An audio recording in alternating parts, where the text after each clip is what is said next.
Hello and welcome to another ALTTPR Team Race League matchup here. We are in the conference semifinals between the Last Locationers and Team Awesome, looking to represent one side of the Dark World Conference in this playoff seed. I am your host, Worldwide Wimpy. I am joined by Wolflink0370. Our tracker is Yoinker's wife. Thank you very much for being here. Wolflink, you've got the statistics on both of our runners and our team, so go ahead and go over them. Well, I don't have all the statistics, but I do have most of them. So, as we said, folks, this is Dark World Conference semifinals. We have Last Locationers representing our Misery Mire division of the Dark World Conference versus Team Awesome and Ramond representing the Skull Woods division. And a little bit of a tidbit here. Team Awesome was undefeated up until recently because this is a game 4. Or Last Locationers managing to stay alive just barely here. They are down 1 game to Team Awesome's 2. They must win in order to stay alive for a game 5. Yeah, and and I'll also add this as well.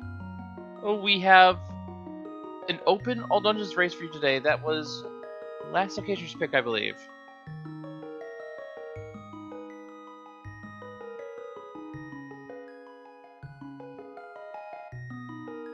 Yes, and today is going to be a decisive game 4. We're either going to see a team advance or we're going to see a winner-take-all game 5 either later today or Sunday.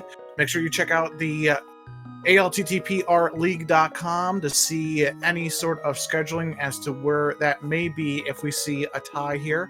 Also, where you can find all the other races and teams racing going forward. We already have our matchup to decide the Light World Conference winners. Kind of Rando Retired versus Team Kappa. We have a 2-1 series between Fendrana Drifters and Farami will give an interview after the race over on the other side of the bracket. So both of those if they win, let's be real. Yeah, if they win. And actually, the other side of the Dark World Conference semifinals will be decided later today, in fact, as we get started here with the race. 20 revisit Link's house. The hammer, though, in the sanctuary. It's always a nice early find for our runners. It provides you a weapon and part of your Dark World access early, as we got a quick map check from Ramond. Over on the right-hand side, Illus heading straight toward Kakariko with that hammer. Yeah, probably going to drop off in Lost Woods first. Yeah, that magic, by the way. Green Pendant on Hera, 5-6 at Eastern, and we have another crystal in Desert that is important, but also not as important as finding everything else.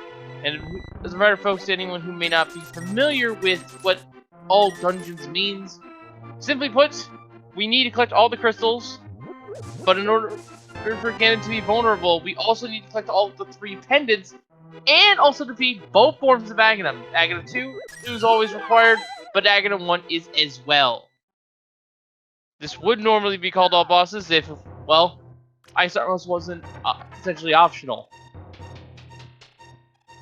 So as we see, Illus is going right through the Lost Woods, going into Kakariko Village with those 3 bombs. I would venture to guess Illus is not going to try and do a map check, as this is all dungeons.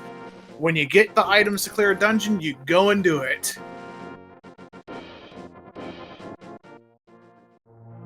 As Ramond found his hammer inside that sanctuary, it's going to be, approximately about a minute behind Illus after doing the Uncle Open. Yeah, which is a very common way to start in open mode seed. You will most likely see that in most races these days. Lots of money in this opening as well for Ramond as well. Won't have any issues buying bombs. Fire up though for Illus, as he's clearing Kakariko. A very interesting place to find that fire rod. So far early in the seed, we're looking at, maybe doing a Montula fight early, and maybe heading up to the mountain to do Tower of Hera to kind of clear that all out if we happen to find a mirror or a flute, anything in regards to that. Yeah, Mafia fight is definitely in the books for later on if we can find a sword in order to cut the vines. Something else that is going to be off in the future is, of course, the Aghanim 1 fight. We do have the hammer, so it's very unlikely that we need to fight Aghanim sooner rather than later. But if something is required on Lumberjack Ledge, that may not be the case. And that is actually kind of an important thing to leave for last, because the difference between the Aghanim 2 fight and the Aghanim 1 fight is Aghanim 1 gives you a refill, which you can then and ideally use to get yourself up to full strength before the Ganon fight. As we see Ramond doing all of these village checks right behind Illus. Not much on the Turban Man who gives you a bottle. We're going to be checking the chicken out here. Let's see if we get a fortunate chicken in the wall. Nope, Illus decides to spare us that chicken stuck in the barrier purgatory that is this house. Man, a lot of money to start things off here to succeed. It's going to be very interesting to see where our runners go here, because Zor is an option, although we don't have the flippers to reach him currently, or the glove. But that has not stopped our runners, let's be honest here. Yeah, you can always fake flipper, but I am of the belief that if you are kind of going through a seed and you don't find a glove or the flippers, it's really not any usefulness to you to go ahead and fake flippers just for potentially only 1 or 2 items. Yeah, I can see it happening if you have the Moon Pro, so you can at least check Waterfall Cave while you're in the area. But that's about it.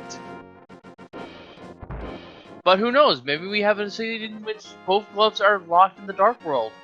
Or the flippers are locked in the Dark World and they required to get the gloves that would be otherwise in Waterfall Cave. We don't know yet. Illus opting to decide to take a peek as to what's on Race Game, just a heart container. Would have been nice to have, but I'm If sure I they'll was find in more. Illus's position, I would have pulled that blind with just only a fire rod and hammer coming out of Kakariko. Yeah, health is nice to have early on, but later it's just a burden, especially when you don't have the mirror for death for it. I can understand not leaving it behind. It's Yeah, going to be running absolutely. South Shore. Yeah, and looks like Illus is going to go ahead and go right to Mini Moldorm Cave and possibly loop in, going over to Ice Rod Cave, or heading back left to the dam to get the 2 checks involved with draining the water. I like what Illus is doing here, going to the Mini Molnar Cave first, so as you said, we'll probably go to either Ice Rod Cave. More likely, though, I'd think Illus will go left to the dam, and then go left even further and check the Tina. Save the Ice Rod Cave for later. It is a bit out of the way, a little bit of a walk as we get that mirror. Very so good if we item find to a have. glove or a flute, I would venture to guess Illus is going to be heading right up that mountain. So we do have several required items that we need to find here. The flute, obviously, for getting the Misery Mire, the mirror to get in the swamp, Titan's Bits for the last 3 Dark World dungeons, and of course the Ice Rod as well. Possibly the most infamous of those singular items to find. This being all dungeons, you're going to be seeing a lot of gathering from our runners. There's just no quick way to kind of do this. It's find what you need to clear everything out and go and do it. Which reminds me, you can follow both of our runners by hitting the !R command inside of Twitch chat. That will prompt a Autobot response linking you to both of our runners' Twitch page. You can do the same thing for your commentating and tracking team, !C. You'll find those links provided. That's right, and for those who are watching this on the YouTube front and you want to see the site that we are hosting this tournament on, or at least the bracket, that is ALTTPR and for those on Twitch, we do have a command, !League will bring you to a link as well. As we see Illus heading inside of Aena's cave in the western desert, we have ourselves a small plastic shield inside of his hidden cave. As Ramond heads through his dam and going to Mini Moldorm Cave, probably going to be looping in Ice Cave to the right-hand side. Yeah. Be careful though, those crabs and Anoctorocks are not fun. Yeah, Octoroks deal about a half heart to a whole heart. The crabs, they deal 2 hearts on green mail. Very dangerous enemies this early on. As Illus is looping in this Uncle check, we've already seen what it has for us. Not too much, but with that hammer, it does allow Illus to go ahead and do the front side of escape. I was just about to mention that, yes. That is something that Ramond could not do because he did not have an actual weapon to descend with. Also, with that fire rod and mirror, once you're done with the front of escape, you can go ahead and head to the back and light some torches. All of that is in logic, thanks to version 31. Yeah, but Illus has to be really careful with his magic usage. He only has 2 shots right now, I think, at most with that fire rod. Maybe even just 1. So he'll have to pick and choose his room that he wants to light up.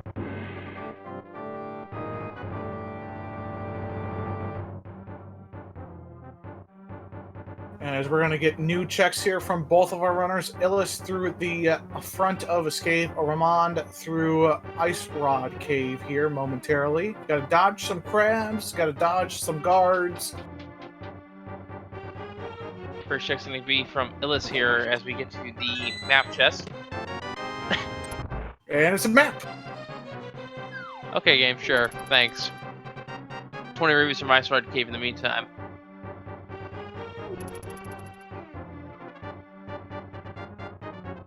Now, what's awesome about Link to the Past, unlike other Zelda games that preceded it, is that there is a stealth mechanic in this game. If you can kind of get yourself outside of the cone of vision from the knights, you can kind of dodge around them and not have to fight them as much. It's throughout the whole game. You can use it if you want. If you don't, hey, you've got a hammer and a sword now to go ahead and take care of everything. And now we can deal with them off when we get to Dark World.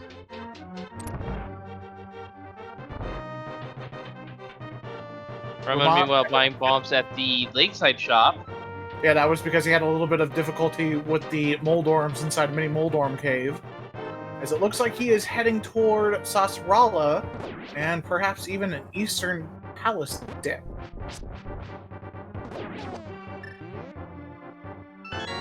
Illus using that hammer to tell that ball and chain, stop, Illus time, and smack him real good. And Illus is going right to the back with that sword sparkle and fire rod in hand. This should be really easy for our high-end runners to go ahead and dark room all of this in the back of Escape. That gives us the Book of Medora. That gives us access to desert, but we may not be able to clear desert right now with the potential of a small key or big key on the torch. Also missing the glove to get to the backside of Land Molas as well, so we'll just kind of keep that in mind as we progress through the seed. Yeah, they can at least check to see if there's an item available, which could be required for Dark World access. And they can get to the ledge, which neither runner has checked, actually. Alright, Illus walking through here through Dark Cross. Would really appreciate if this chest was a key, so that way they could go ahead and do backside of escape, and it is that key. So we got 3 more additional checks and items in the back of escape here. Which means these 3 items are not glove locked by what we have as our item logic here right now. Yep, as Ramond heads in and checks the first check of Eastern Palace, it's just a tortilla in the shape of a map. Key ref defeated for Illus. Very nice use of the sword, by the way, to navigate the dark rooms. Oh, the rat stopping Illus and making him waste a bomb. Unfortunate. Piece of heart over here on the right side of Eastern Palace. There's a lamp and a green goo inside of the backside of Escape, so that's gonna open up, you know, the logical vanilla key spot here in Eastern Palace. But it's also going to give us access to the sick kit as well. And it is another piece of the puzzle for potentially an early required Aghanim. Now we're only a cape away, our Master Sword upgrade away from doing early Aga. There's that big key, so Ramond is not locked through the dark room logically. Of course, as I said, these runners are very skilled. I would be shocked if Ramond does not head toward the back or through the dark rooms to pick up the chest there. And we do have an item in the back, and we do have an item on the house, I believe. Yeah, we found the compass, we found the big key, and we found the map. Illus is following suit into Eastern Palace. There's something over here. There has to be at this point. Well, it's either that or it's in desert, because technically this is out of logic for Ramond, but not for Illus with that lamp. Yeah, it'll be very interesting to see what the siege has in store for our runners. Well, more than likely you're going to see Ramond do something with the invincibility frames. He's going to give this worm bag a hug, break through the anti-fairies, pick up a pot, and spawn the chest, bam, and it's just 10 arrows. There's something in the desert area. Lamp was in the back of Escape.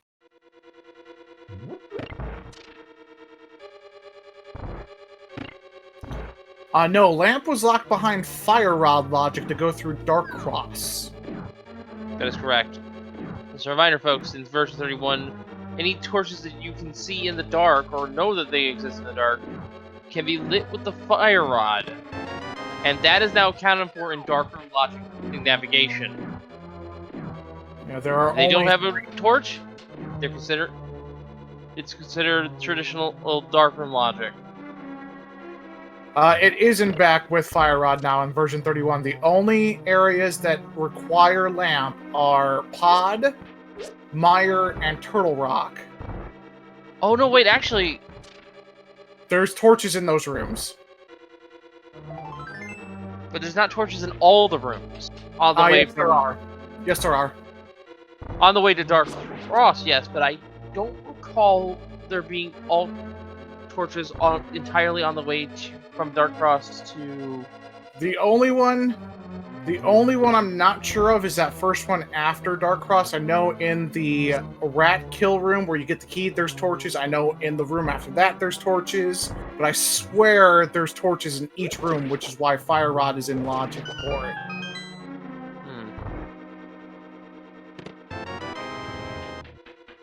As Ramond takes that sword, we're getting a couple of repeat checks that both of our runners have made opposite of each other. We know our progress is somewhere in desert.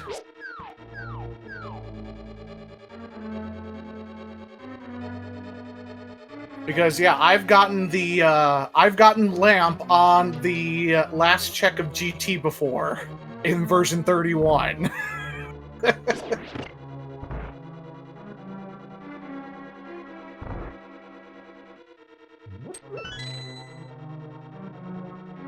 Yes, lamp was in logic. Yeah, we got a little confused there, but we figured it out eventually. So, desert is... I mean, regardless of what the lamp is, desert is the right place that we know at this point. And that lamp is not really determining much right now. There's not a lot of weight behind it, as we know.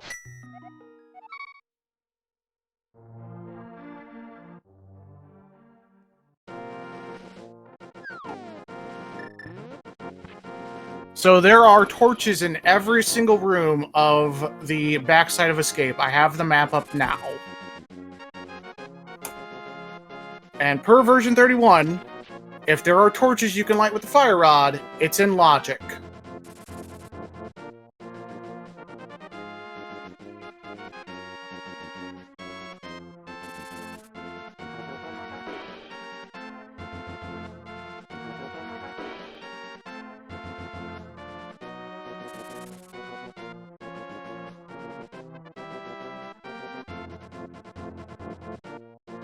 Oh, there's our glove on the desert ledge, so... Well, regardless of what the discussion is, we got our way to the back 3 chests.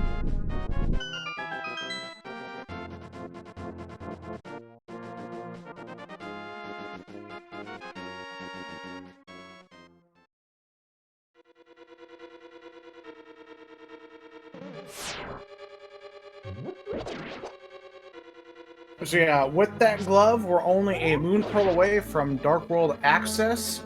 Though I would venture to guess with that glove, we will see a runner or two head up that mountain, as that is our density checks for items.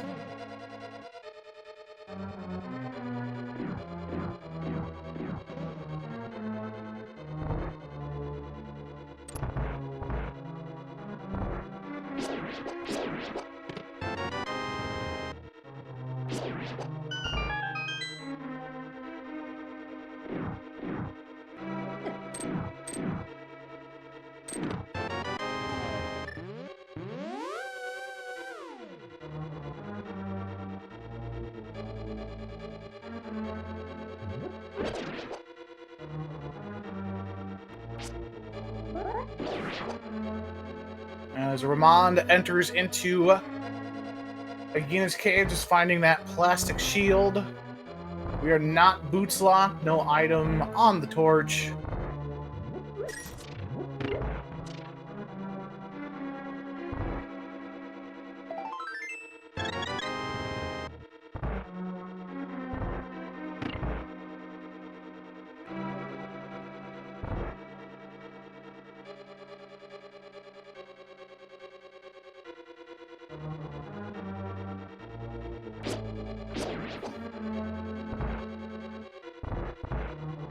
Alright.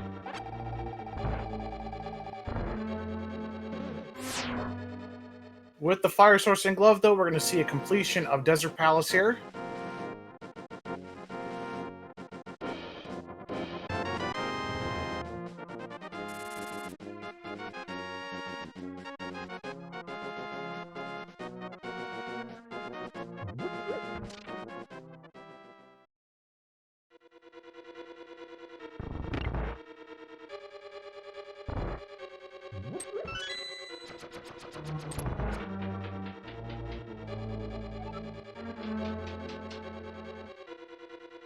As Ramond is heading over in the right side, going to find that big key.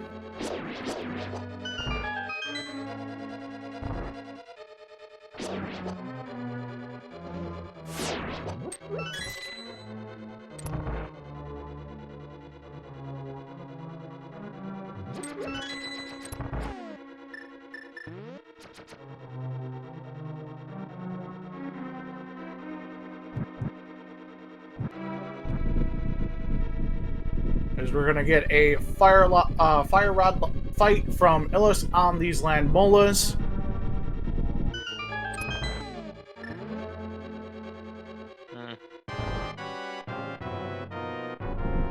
So we're still missing the moon pearl for Dark World access right now. But we do have access to the mountain as well. And all of the mountain, in fact. So it's supposed to be the runner's next play after that.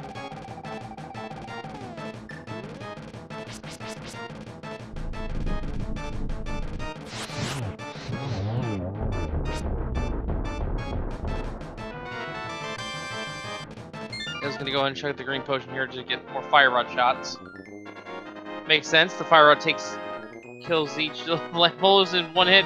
Nice double kill there on the snakes. We got a quick medallion, and we have our first crystal match from Illus.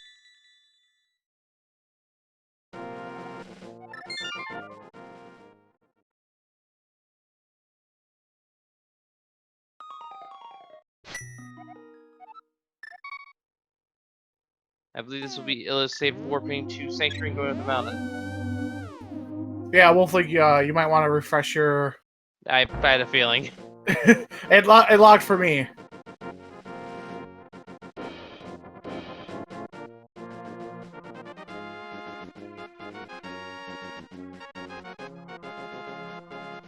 As we see Illus heading up that mountain, not surprised.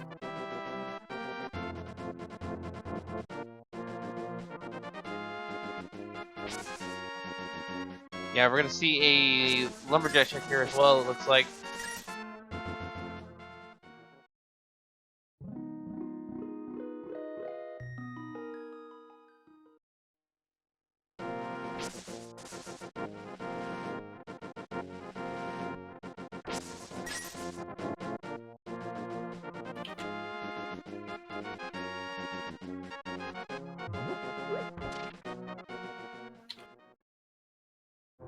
And nope, it was the 10 bomb pack. It looks like I missed that completely, but thankfully our tracker, York's wife, picked it up for us.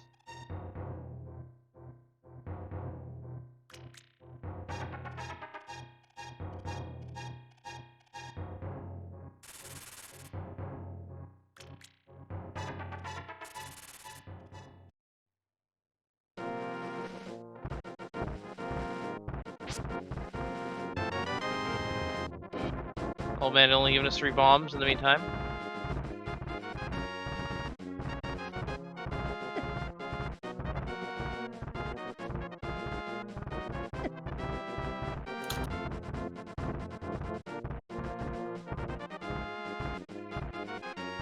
As we get the mountain climb here from Illus. Gonna see what's on Spectacle Rock and inside of it.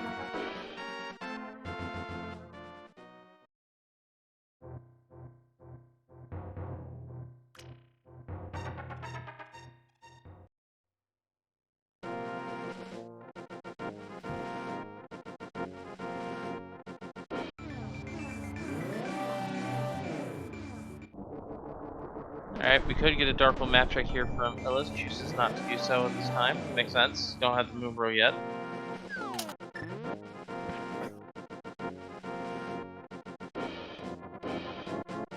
Let's see what's on that ether tablet here. Just some couch cash. No need. We got plenty of rupums in our pocket.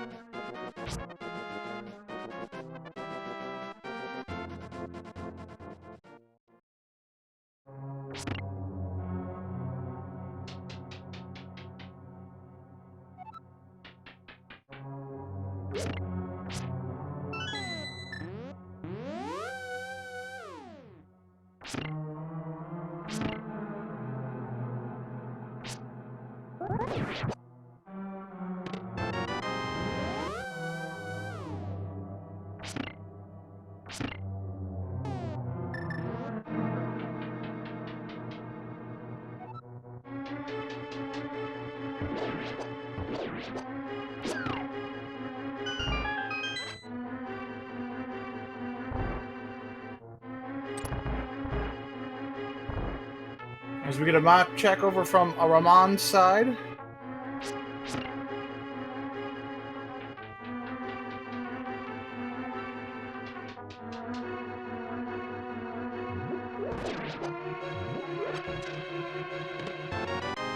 And there's the Ether Medallion in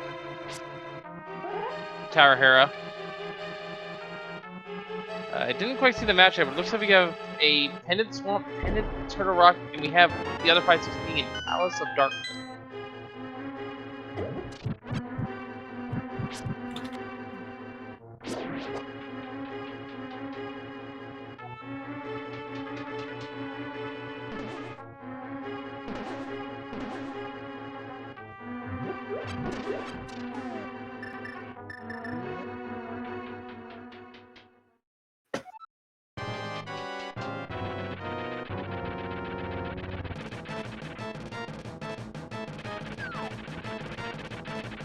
Alright, time for the Molnar 2 fight. Or, wait, no, we're not against her yet. It's our first of 2 Moldorm fights, currently. Yeah, I've got to get some caffeine. This is way early for me. I'm not sure if my brain is definitely not on full blast right now. There we go. Moldorm down, green pendant collected for Illus. One of the 3 pendants we do need to finish the scene.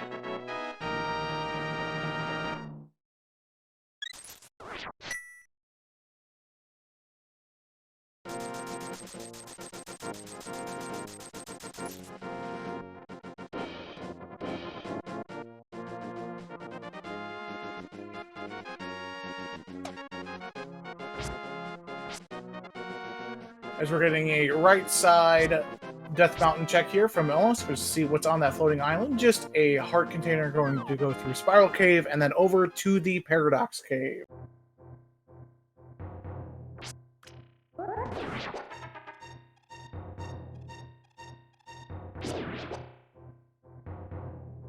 Yes, he did check Agena. He's got his plastic shield. Yeah, both runners have the shield from Agena at this point. Yeah, it's the only one we know of. Yeah, both of our runners have done all of the same checks. Illus is just slightly ahead because they were able to loop in the front of escape with their uncle check with hammer. That was in the sanctuary.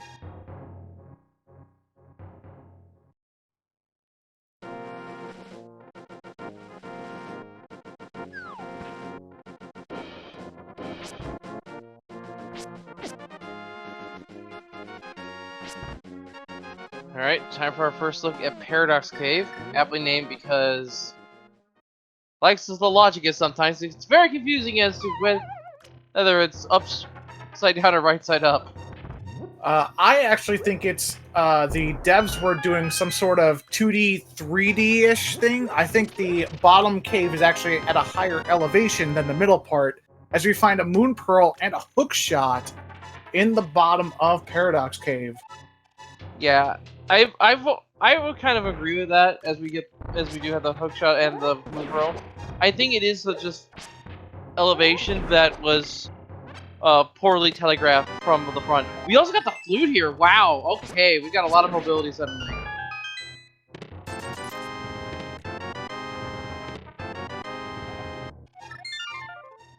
Alright, I would venture to guess that Illus is going to head right to the village, activate that flute, and head into the Dark World.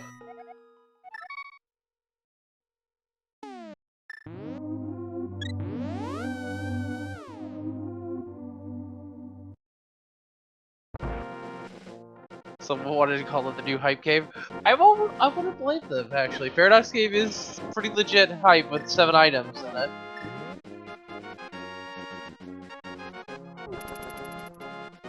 It's just your standard, your regular default open start. You know, you either pick between Sanctuary or Link's House.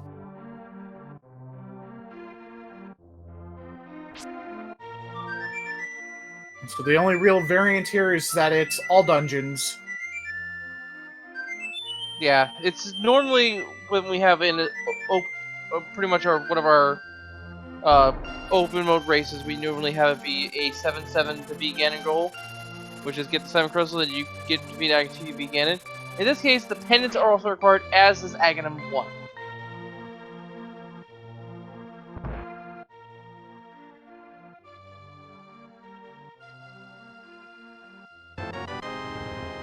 Sick Kid only giving us bombs, and Ramond is heading straight to Dark World.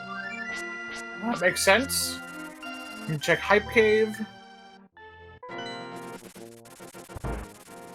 Illus, meanwhile, is using the flute to great advantage here, just checking a lot of the fringe checks in the overworld.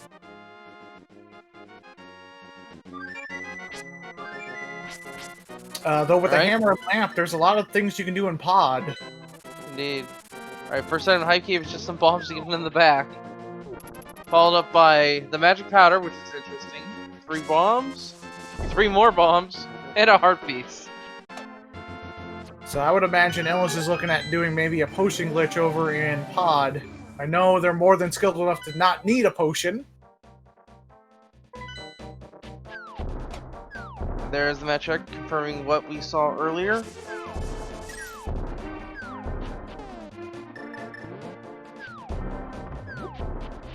It's a shame that poor Hype Cave here is living up to...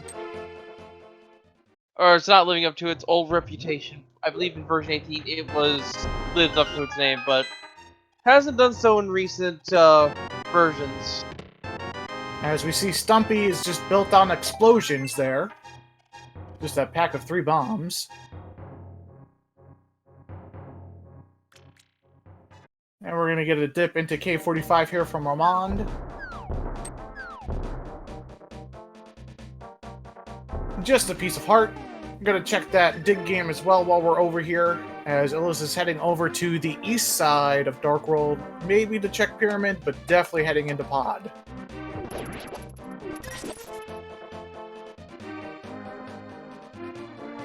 And that's why Illus wanted to get the bottle refilled. Ah, that makes sense. That makes sense. He's gonna potion glitch, yeah. Yeah, you can get everything through Pod except for Helmosaur, and with 2 bows in your item pool, there's a chance that you could find a bow locked behind a bow. And to answer your question, chat, they did not forget about Sick Kid. Sick Kid only had 3 bombs. Illus checked it while he was getting his food online. Yeah, that poor kid came down with a terrible case of explosions as we find a blue cane here inside of the game.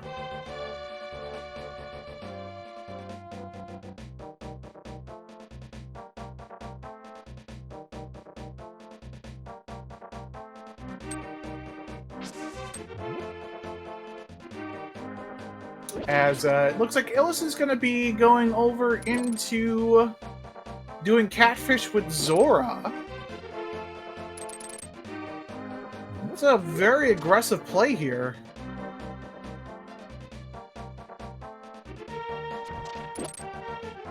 As Ramond gets that terrible case of explosions from the sick child as well. Going to be activating that flute. And looks like he's going to be using the portal in Kakariko Village to check out the Village of Outcasts. Maybe. Yeah, Illus is checking Catfish Zora, which is a fine enough play, I'd say. These are checks you don't normally want to get done and out of the way. Unfortunately, Catfish only has 20 rupees for us. And we can't get to the waterfall because we don't have fake flippers, but... Oh, Illus is just gonna flute away, not gonna check Zora. Okay, interesting. Interesting. You got that blue goo for a reason. You head over that direction and decide to not dip pod, not do Zora, and head over into the Dark Village. But, I mean, that's why Illus is here and I'm not.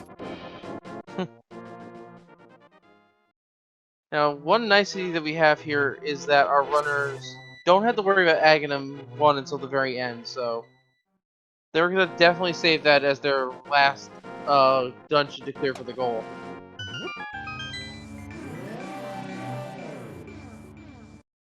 As Ramond does some grass clippings. Oh, we get a little bit of divergence. Illus heading into Skull Woods. Perhaps for a clear, more than likely a dip.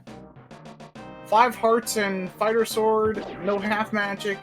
Mothman is quite difficult with that. I know Illus is very skilled, so we'll see what they do. Meanwhile, Ramond opening up. Thieves Town not entering just yet. Thieves Town would be an ideal dungeon here as well. It is a crystal and it is 4 items compared to Skullwoods 2. As those mummies want to give hugs. Hugs are curse!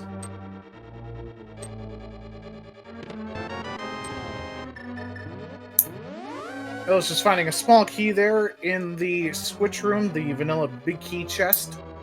Heading left, it looks like Illus is going to try their luck with Mothula.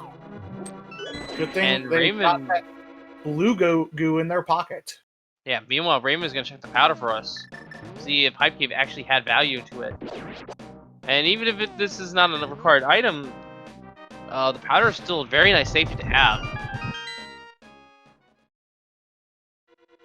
And on the magic bat, we have 10 arrows.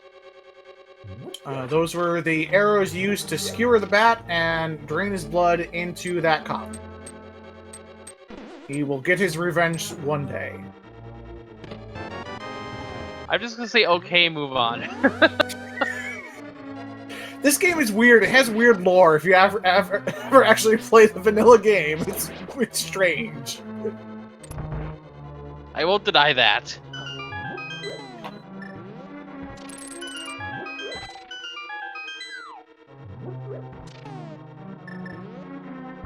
As we see Ramond enter into Thieves Town, this is a full clearable dungeon. We're going to have to do all of them anyway, as he finds a fire shield in his very first chest here of Thieves Town. Illus using that lamp to its fullest and lighting all these torches, saving that magic for that fire rod on that pesky moth. Yeah, this is a much more ideal use of a blue potion than for Illus. Staggering the Wallmaster there so it doesn't grab him out of the pit. Has happened before, I've seen it. Nothing worse than getting to Mothula and getting 1.0'd. Yeah, what we mean by that, folks, if you haven't seen it before, is in version in 1.0 of the original game that we are using for the randomizer, there is a glitch in which Link has a hurt box while he's falling into a pit, and that hurt box will allow the wall master to grab you out of the pit, or you might just straight up die from an attack. Yeah, that happens with Fire Spitters in Ice Palace and Bone Throws from our good friends, the Scotella's boys who walk around.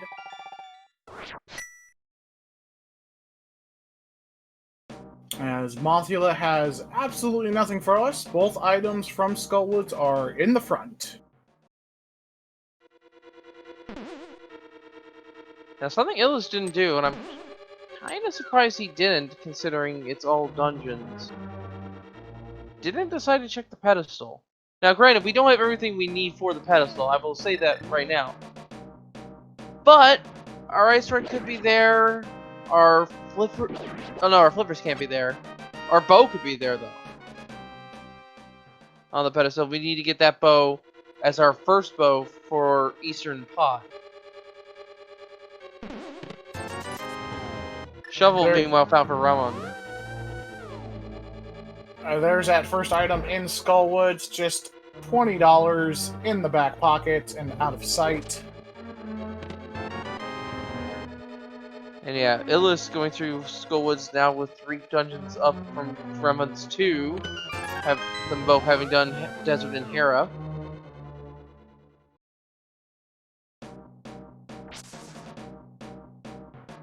They're just going to be making their way down to Village of Outcasts momentarily. Probably going to be checking the bumper ledge or doing graveyard ledge. Nope, just going to go right into the village.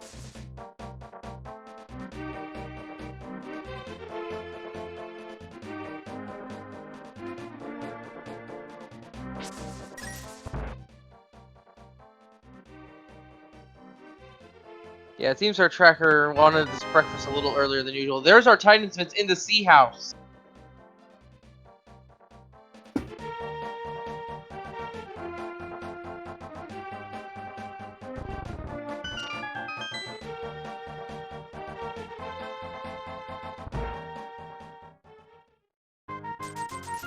Map for these found and in the big chest.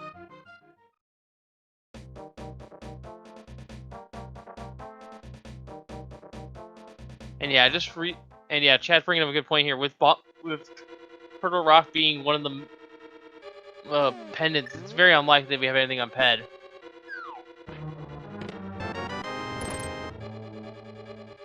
Anyway, here we go with the blind fight, holding out his sword. 1, 2, 3. Good first cycle there. If he moves right, he's on pattern. There we go. If you hit blind the first time, every time, as soon as possible, the fight is the same every single time, and it's pretty clean. Red boomerang on blind, and that is crystal number 2, third dungeon clear for Ramond.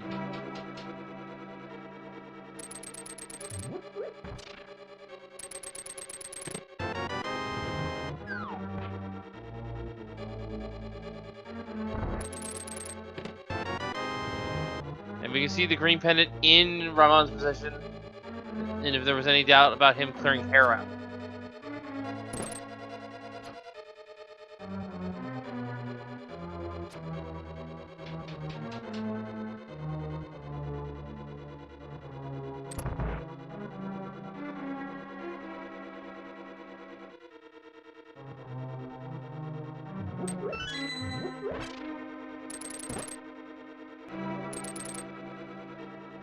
We got a moment here.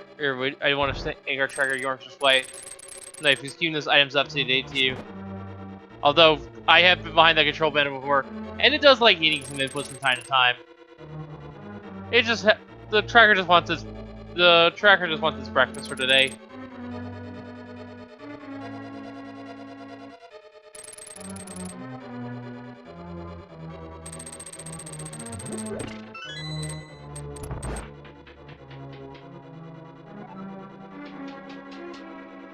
As we see, Ramond takes his Titan's Mitts, is Gonna head straight into Skullwoods here. Yeah, nothing too much has been found since just the boomerang on blind. Really, they're just treading on each other's footsteps right now. You do find a spade, though, inside of Thieves Town in the bombable floor room. Perhaps that will be something that Illus is going to dive into once he's done with Thieves Town. That does open up all of Jeremiah loop for him to go ahead and check, along with Dig Game and Stumpy. Alright, my brain is derping here. When did they pick up Candace Samari again? That must have been here in Thieves Town. Must have been, because I don't remember them picking it up. Probably in the front. Probably. It's extremely early for me. I'll say it again. I'm You're normally fine. not. I'm normally still asleep at this point. Dig Game was Blue Cane. That's the cane of Berna. Yeah, they have both canes though. Oh, or at least Ramond does. I don't think Illus has been south of Thieves Town yet. No. Which, fortunately for them, they're going to be able to loop in all of those checks together.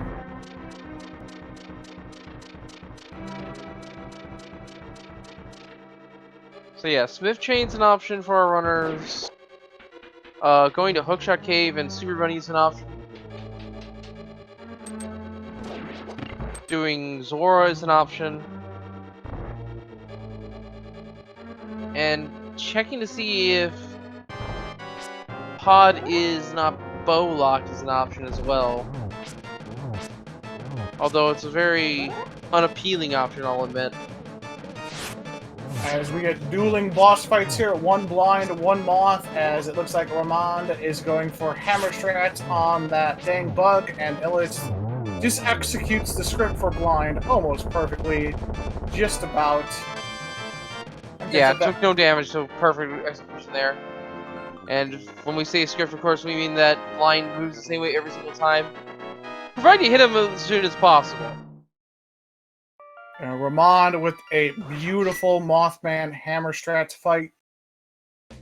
Yeah, ending with the fire rod there as well. We are going to get that ped check from Ramond. He's got that mirror out. He's ready to go back. Back to the past. Perhaps linking up with it with the pedestal. Now he's gonna check the second chest here, which he didn't do. Which makes more sense. Because, chat pointing something out while you were away for briefly. We do have Turtle Rock, which means there's only like 2 items on ped.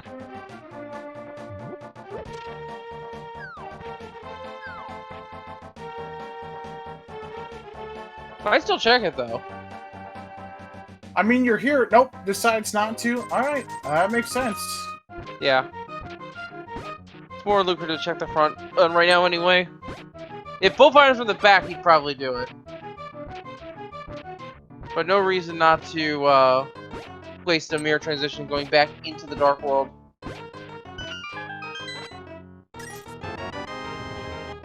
Illus down with the Cane of Berna.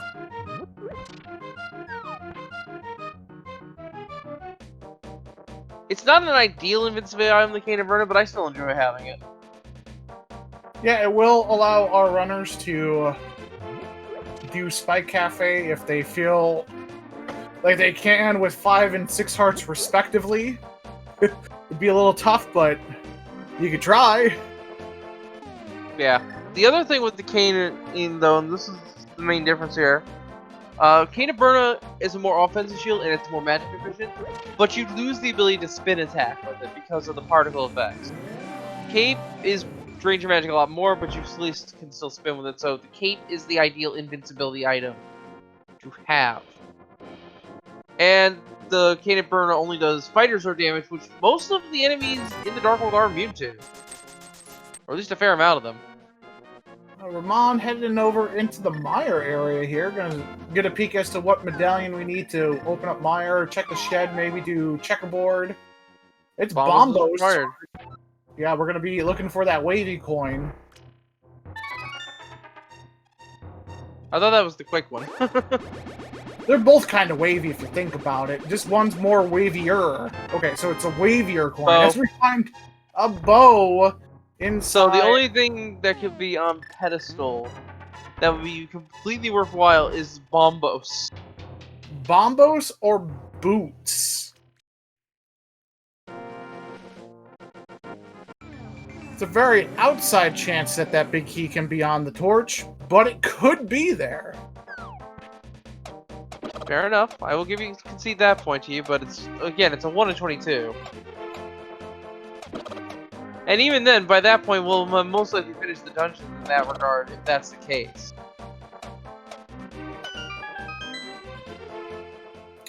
So it looks like Ramond is heading right over into Pod and finishing Eastern together. Makes perfect sense.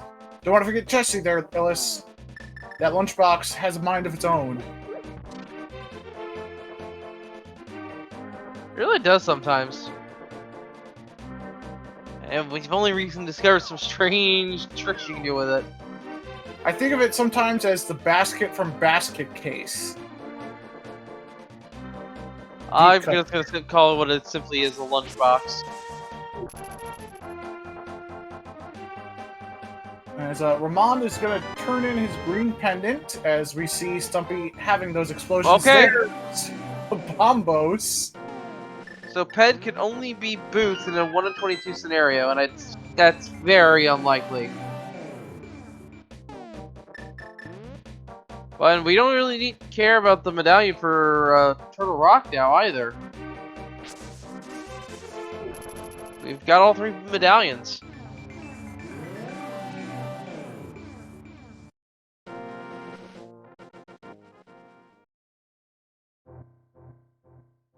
And Cave of Southwood Grove having what it usually has on the first piece.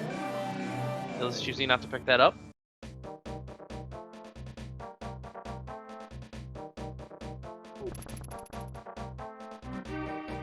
Alright, first check here in Pod is a small key, so we were not boots locked. Let's see if there's any significant progression through the back of Pod and through the sides and on Helmosaur. Because we can do it all right now. And the lunchbox had in it just some sticks.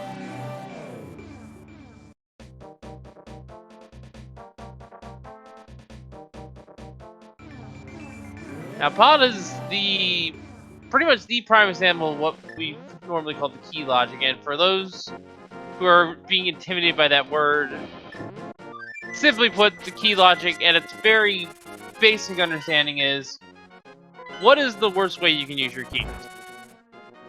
The answer to that question is what the logic assumes. Yeah, in general, you normally find 2 non-small keys in the front and the side, depending upon what version you play. I believe in version 31 we have 4 small keys in the front half of the dungeon here in Palace of Darkness.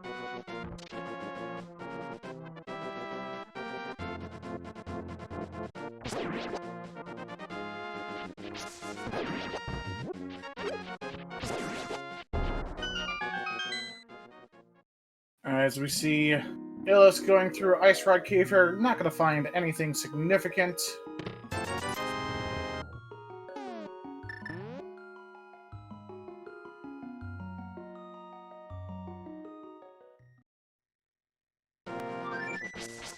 There's another key. And last but not least, we get yet another key.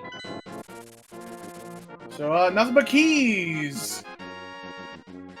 So I believe that puts us at 4 if we open the front door, and I believe we did. So yeah, we got a key in all but that, ooh, that's actually not bad. All but the arena chest where you hit the switch. So...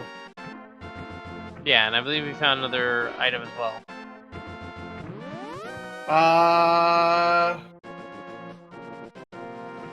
There were 2 keys right behind the bow lock. The big key chest was a small key, and the left side was a small key. We actually got 5 small keys in front. We got, apparently, according to our tracker, we got 5 small keys in the front. Yeah. Which is not uncommon Yeah, it's just But it's very certainly a rarity to see in the randomizer. Then we have the last small key and the big key. Yeah. So we got a hard container. The fifth small key is our two non. It's a little confusing there, but we got it. I think. Yeah, it's one of those things where you're guaranteed at least 4 keys in a regular settings kind of deal with pod. You can get And we 5. just happen to get a fifth key, so. Yeah, you can actually get all 6, but it's very, very rare. And even then, if you get all 6, that means you don't have to open up the chest at the top. The big key chest, because you know that's a key that you're spending to get another key.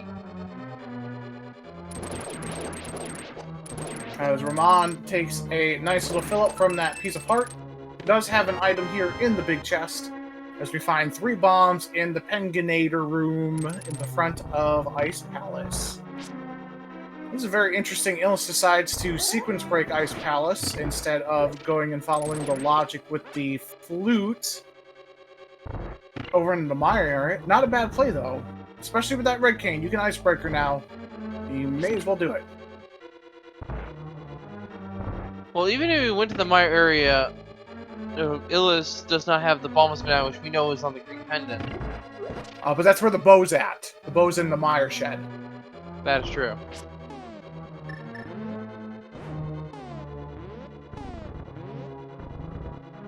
Beautiful icebreaker there from Illus. Now, everything Illus is doing in this dungeon is out of logic. Not because of that icebreaker, but because we don't have the flippers in order to get in here normally. So if he finds something that locks progression, he knows that it can't lead to flippers. But it could lead to something else. But outside of sword upgrades and the ice rod, that's the only thing that we're really kind of looking for that will help clear out any dungeons. Well, there's the cave, and that does lock something on Bumper Ledge, which I don't think either runner has checked. No, they have not.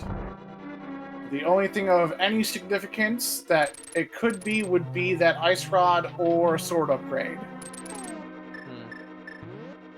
Could also be our silver arrows, but we don't necessarily need those. But they are very much a nice thing to have.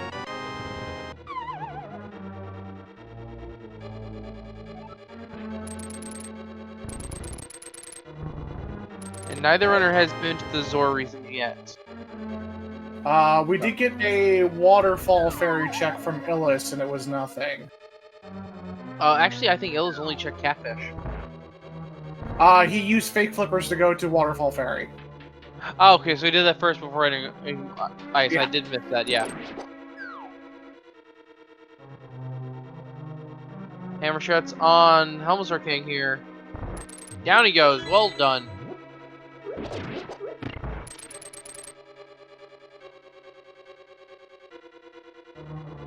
And Master Sword for Ramond. Very, very nice pickup there for him and Team Awesome. And that is a red crystal. He's going to mirror and go right into Eastern to finish that out for his second red crystal. That puts the Pyramid Fairy into logic once he does complete that.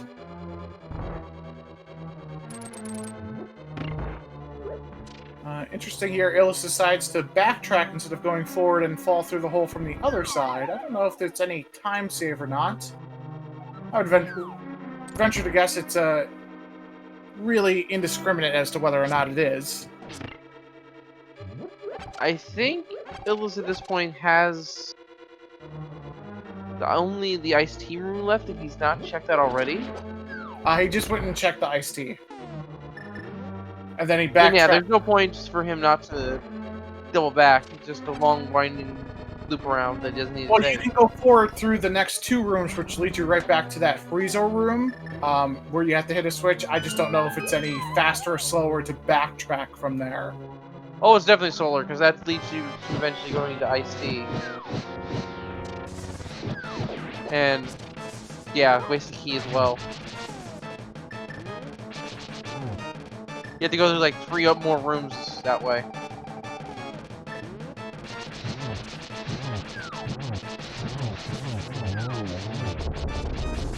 Was that a double hit on one of the puffs? Looked like it.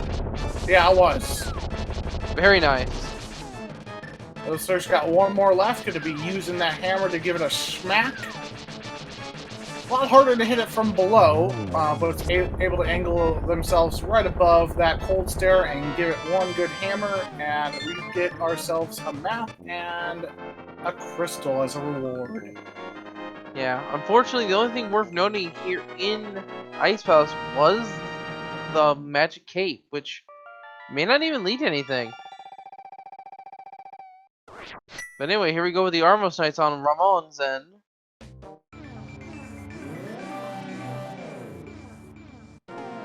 And to answer your question, chat, yes, this is 7-7 in terms of entering Ganon's castle. And there's another sword on the Armos Knight!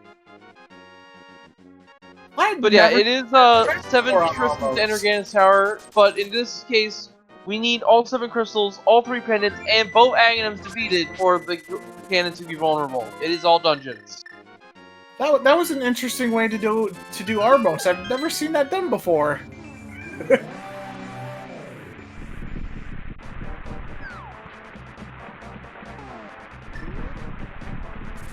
As both of our runners pick up a blue potion for safety. Bo is here in Mire Shed. It's on the right-hand chest of Mire Shed. Ramond is going to head right into Misery Mire here. Makes perfect sense. You found your bombos. You got your tempered now. I just realized. Wait a minute. Swords on. I'm getting a little deja vu here. I think I've seen that before. I think in the other race, though, they were both optional, but. Yeah, I think it was both optional, but both runners did the other one.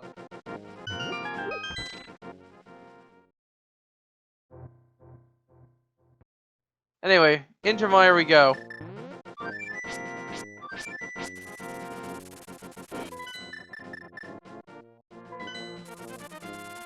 And this is far from over for this point here. We still need to find our ice rod. Still need to find our flippers. And we still don't know where our if our boots are required. There's still a lot to this race. Ramond has the advantage right now in terms of progress on dungeons, but there's still ways to go. Still, we're only an hour into this.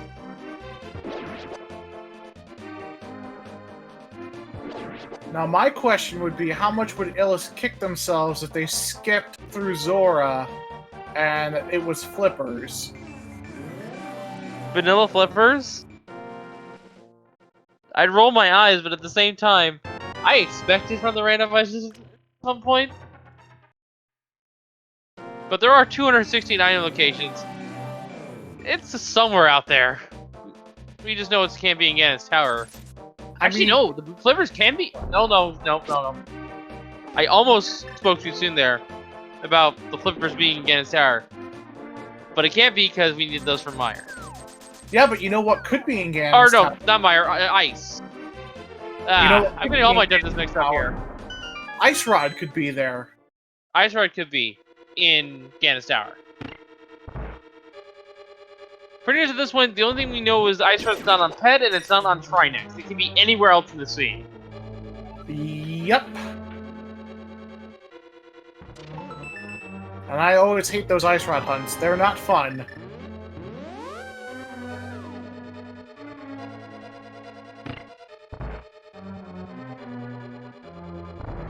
As we get these not spooky action glitch, Ron's just gonna go right on through because he decided to go right to the back because it was a God Mire and uses that spooky flame to hit that anti-fairy. Gonna light this torch up with the fire rod on the inside here and continue through. Now, something to point out, with fake flippers in hand, we do have access to Ganon's tower. But the flippers can't be in Ganon's tower.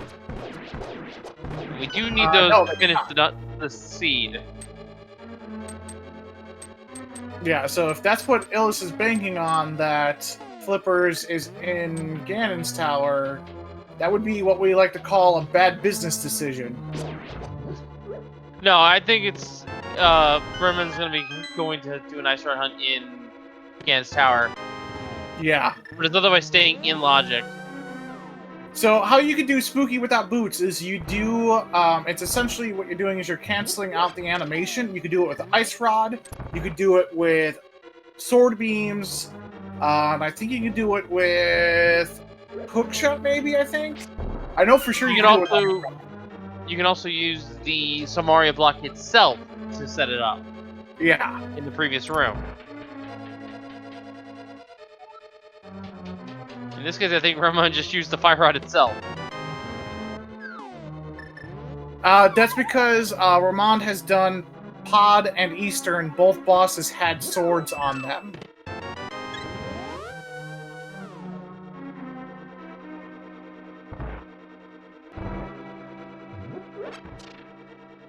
So yeah, at this point we're looking for our flippers. Flippers are... You know what, actually, I'm going to say the flippers are into a rock at this point. It's the more likely location for them to be. And the ice rod's in Gan's Tower. That could be possible. We still haven't checked Graveyard Ledge or Bumper Cave. We know that it can't be Bumper Cave because the cape was locked behind the flutes themselves. So... we still haven't checked Spike Cafe. So, that's kind of what we have left.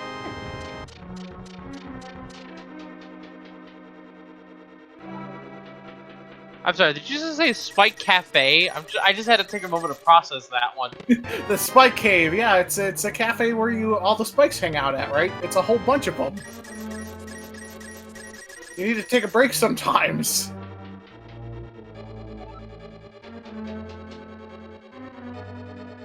Okay, sure. AM commentary, everybody. Bug that from the big chest of Misery Mire. I think that's the second item here, too. No, I think that's the first item.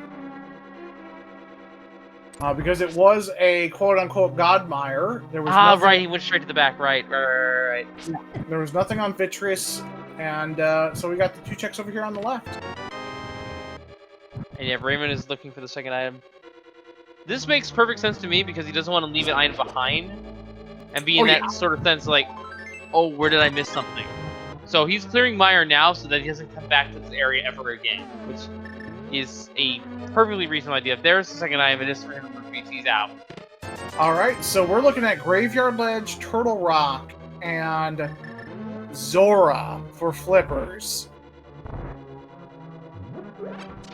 And Ramond has not done the Smith chain yet, so that might be an option for him. But it looks like he's going to be fake flippering to do something. Maybe Ice Pounce, maybe to check Zora. Yeah, this is what I thought he was going to do. Ramond is going to go get his last crystal here. Gonna go to Gan's Tower, look for the ice rod, and if he finds it, gonna mirror, do Turtle Rock while he's there. Here, clear your G, go back and clear, go up and clear GT. Go to Swamp, and then go to Aga 1. That's his route right now. That he's hopefully gonna try to hit. Yeah, I mean, you can full clear GT with everything you have right now. So, might as well. Makes perfect sense. Yeah, he'll find the flippers eventually. And he knows they can't be in Ganon's Tower, but if he finds the ice rod, that's pretty much gonna set things up for him to finish everything on the mountain in one fell swoop. And we still haven't seen Dark Death Mountain either. The flippers could just be there. Yeah, it could still be in that Super Bunny Cave or Hookshot Cave. We know it's not on the floating island. It could be in that Spike Cave that I was mentioning earlier.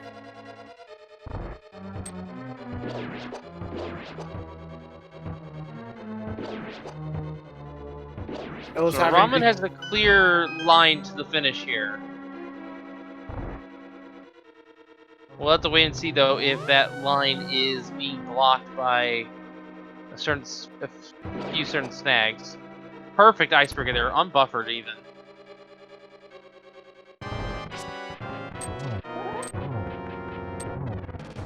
And as Illus is going to smack that Helmosaur King 17 times with that hammer. Either smack it more times with the hammer or pull out a bow and shoot it with arrows. Either strategy is good. gonna opt for the arrow strats. 8 arrows to win the fight. You got plenty in your pocket to use. You might as well use them. That bat gave you arrows for a reason. Now, I'd like to point out that shooting helmets or king with arrows is not the easiest thing. We saw Illus get a few shots there, but had to wait a few seconds as well. You can only have 1 arrow flying at a time. So, whenever Illus missed, he had to wait for Helmasaur to, or wait for the arrow to hit. And that gave Helmasaur time to move out of the way, or just even counterattack him. It's definitely a fast way to fight him, but it's also pretty risky if you miss. A lot.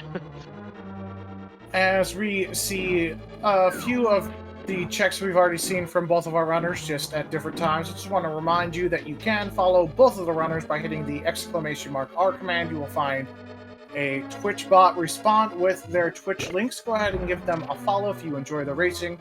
You can do the same thing with your commentating team, !C. Go ahead and give everyone that you enjoy a nice follow.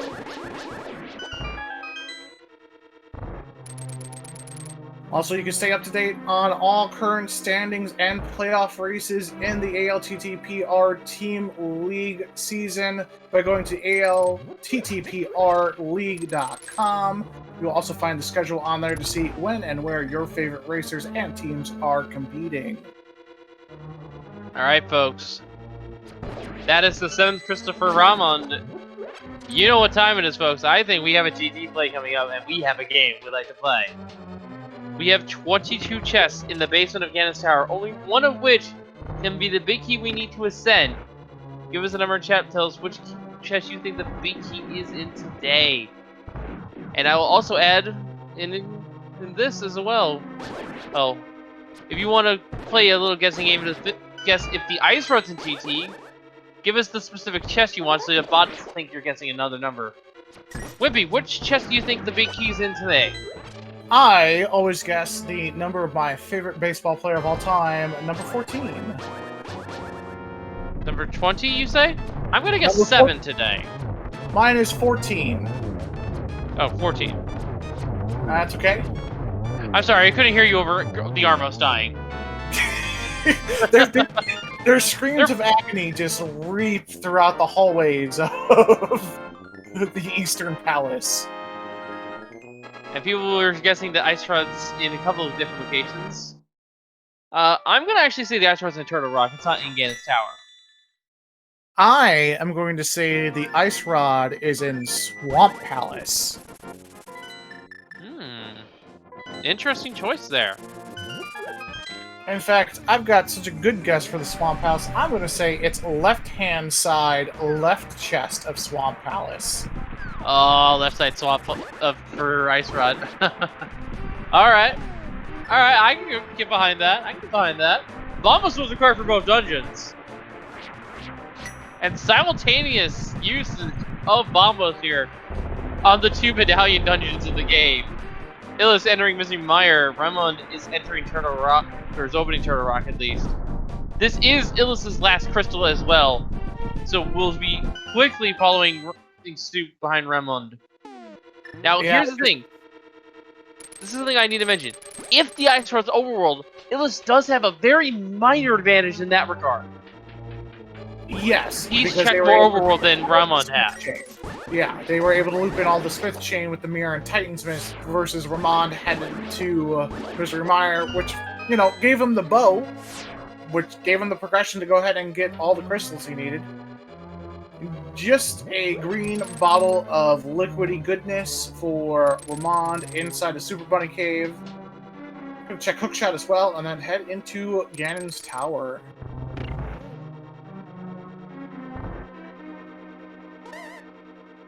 Alright. Hookshot Cave, meanwhile, for Ramond. You got a little bit more time to get your guesses in, I guess. Piece of heart. Boots have been found!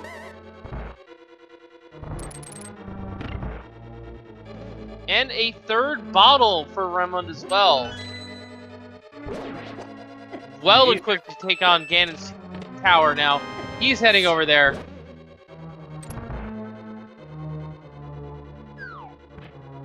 Alright, once Ramond heads right into the tower, we'll stop the guessing game. Get in any last-minute guesses you want for that GT Big Key. Your prize, if you win, internet points. And you may ask, Wimpy, what are those internet points good for? And I would say you a Marvel prize pack, a signature prize pack of nothing. I would give you the option, the answer that it's just whose line it is anyway. The points don't matter. It's GT, where you refight all the Light World bosses and the points don't matter. Gold sword in Ganon's Tower Hope Room. First 2 chests have been opened. Third check is going to be the boots check here for Ramond. It is a small key to Ganon's Tower, not a big key. Gonna go and pick that up and move on. Poor Bob. It happens sometimes. 3, 4, 5, and... No, 4, 5, 6, and 7, my mistake. Big key, number 4!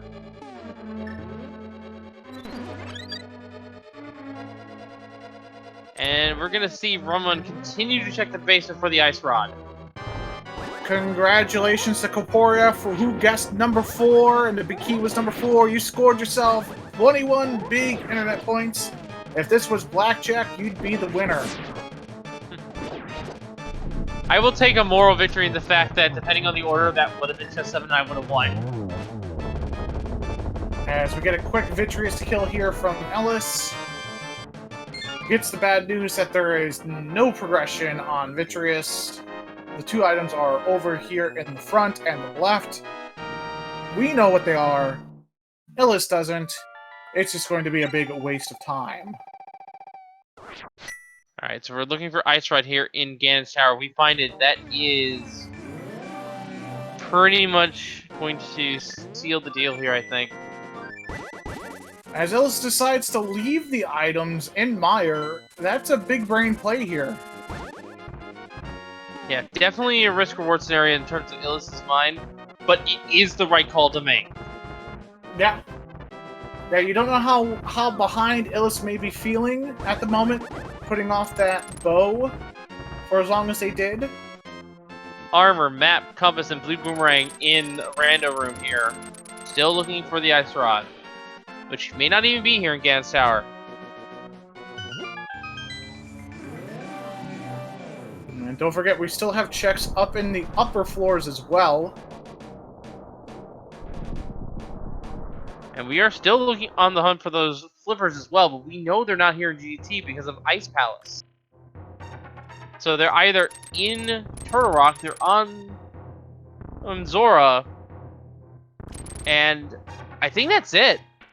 We have North Dark World 2. We have Bonk Rocks, we have King's Tomb, which are all technically in logic because of those boots. That's right, yeah. Edge. So they could be there as well. Mushroom in chest number 14. Is it 14? Yeah, it's 14. And here is the Ice Armos, a boss rarely see in all dungeons because he's the only one who's optional. Ooh, he's getting some Armos hugs. They're not nice, but he does have that armor upgrade, so not as bad as it would be if you had green mail. That ice floor adds a significant challenge of trying to kill those Armos, so good work by Ramond to go ahead and take care of that real quick. Small key, 3 bombs, and a heart container behind Ice Armos. Ice Armos was completely optional this race, unfortunately. But hey, we needed to find that ice rod. Also, we do have Spike Cave to examine as well. Ice Rod could be there. Your flippers could be there.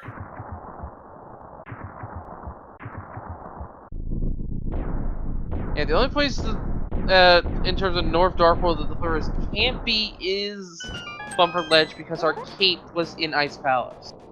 Yeah, Ice Rod could be on Bumper, but your flippers are not. Yeah. At this point, the only place we know the ice rod can't be right now is on Trinex himself. And the pedestal. Yep. Which is completely dead at this point. Alright, compass room. Our container. Is open as well. Ice rod!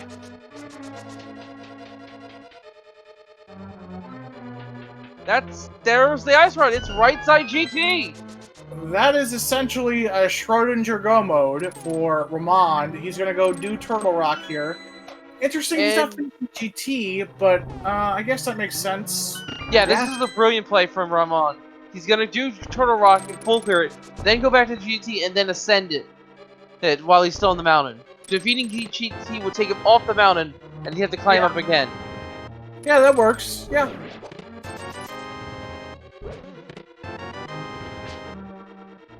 Good game knowledge there from Ramond. So yeah, we got the 5 checks here in Turtle Rock, and we have the Mimic Cave as well. So more than likely, we're gonna find our flippers here. Our web toes are duck fins. Just missing that hook shot. Doesn't hurt you too much with time.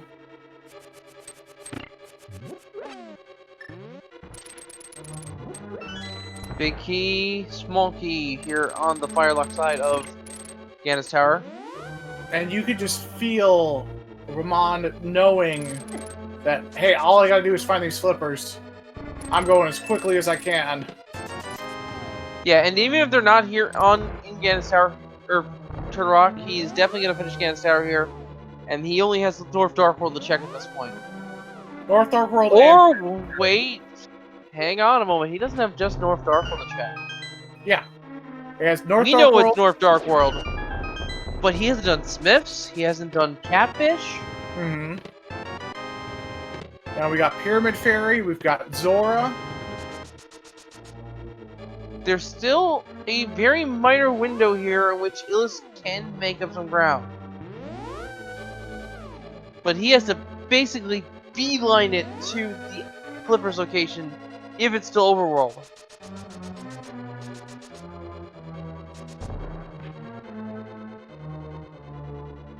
It really depends upon where these flippers are at and how Ramond decides to route the rest of the seed if flippers are not in Turtle Rock.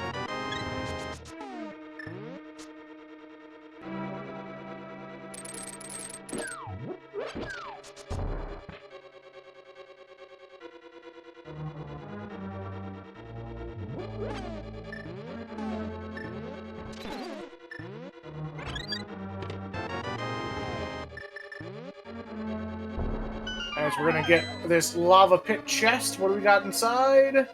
A compass. Yeah. Now there's no surprise. There's gonna be no surprise to me whatsoever that Illus would go to Turtle Rock and find that ice rod, because that is just. It just makes too much sense to do while you're on the mountain. You don't want to climb up the mountain and waste another 2 minutes doing so. If you're gonna finish the mountain, do so as efficiently as possible.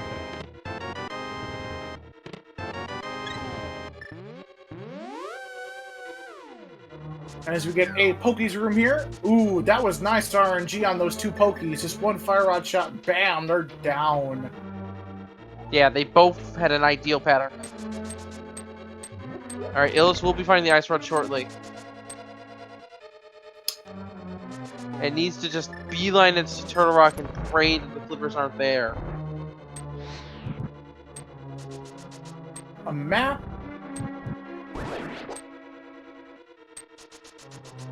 Remember checking that first, makes sense, because if that was the flippers, that would have been go mode. And he can just go straight to the back. 4 dancing mimics in this cave. You lure them out with that hammer. You smack them real good. And in the Mimic Cave chest is the silver arrows. Good find. And Illus is just going to leave those last 2 checks behind and is going to ascend Ganon's tower? No. Nope, thought about it. Hold on. Illus remembered, okay. Almost forgot what he was doing there. Give me 1 second. Gotta reprocess this. Yes, we are flips for go mode. And we don't know where they are. Alright, it's all down Laser Bridge here. If the flippers are not on Laser Bridge, Oh, they can still be then on they're overworld, and that is the one window that Illus has to make up ground.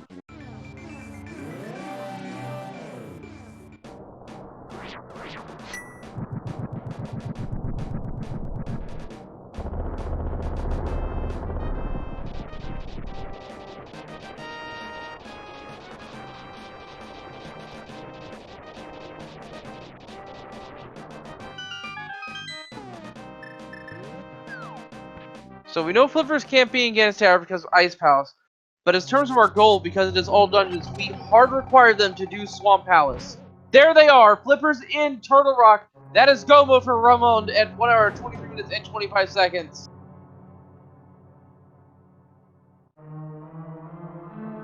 The last possible check before Overrule was a factor.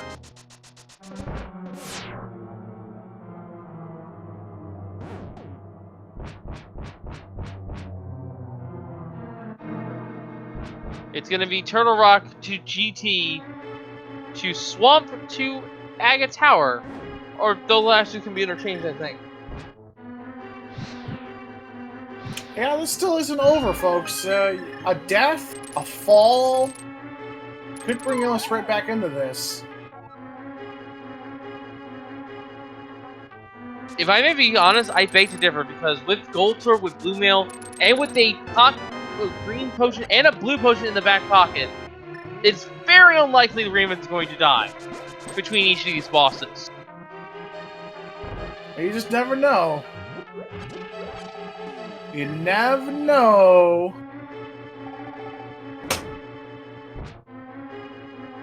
And there's the fact that he can just go mode Swamp Palace as well. There's maybe only 10 minutes to this race at most. And I might be highballing that, it's a lot.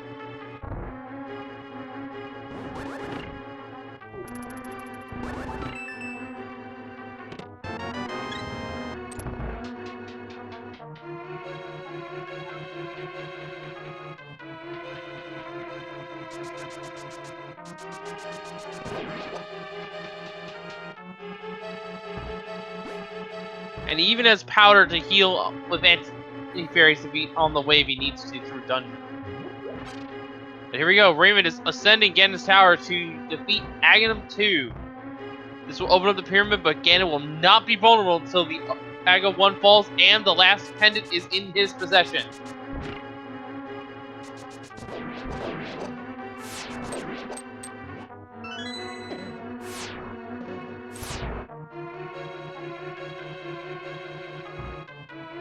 As Illus continues their way through Turtle Rock, we know where those flippers are at. They're in the bottom right chest of Laser Bridge.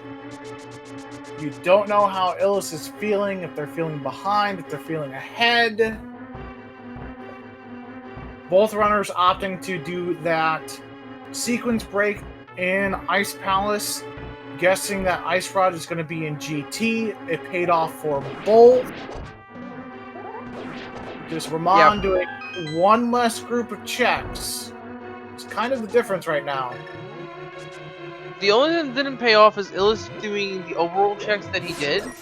Now, granted, in a different scenario, in which the flippers may have been there, or the Ice Rod even, that would have paid out immensely for Illus. But unfortunately, in this case, luck was not on his side. Yep, sometimes you get randoed on. Oh, and partially, let's give Ramond some credit here. He routed this about as optimally as you could.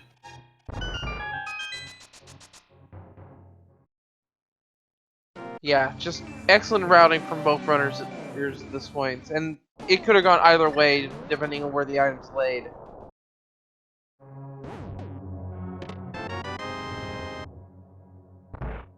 There's just going to be, Illus is going to be one full GT climb behind, and that's just unfortunate. Yeah, that's about 3 minutes, I'd say.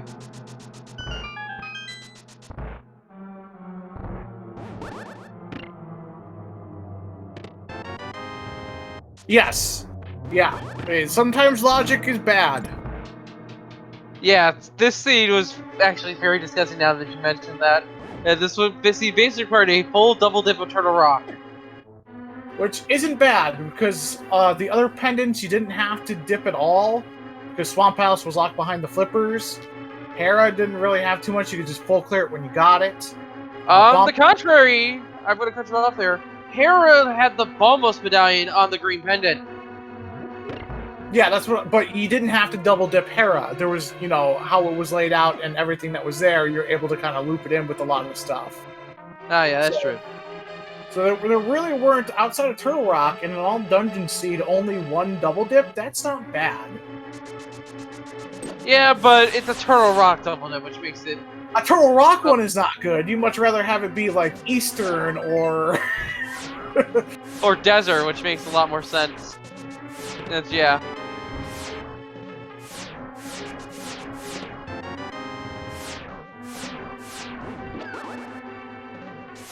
And there we go. Illus is now in go mode.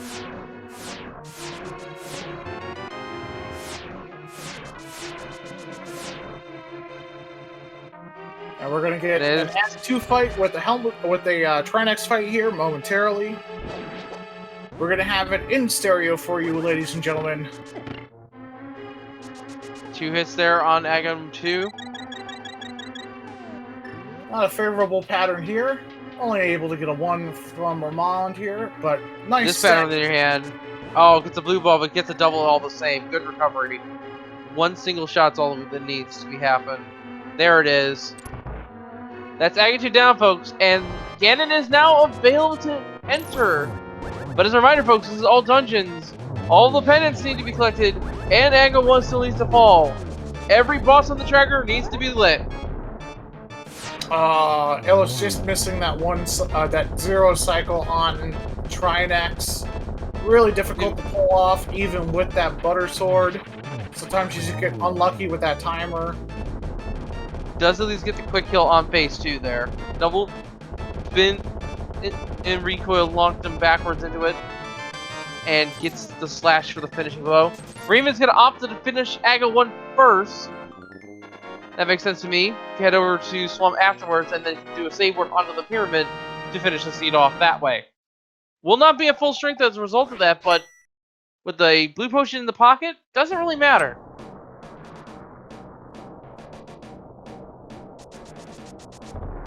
Especially when you have Gold Sword, which makes the Ganon fight trivial.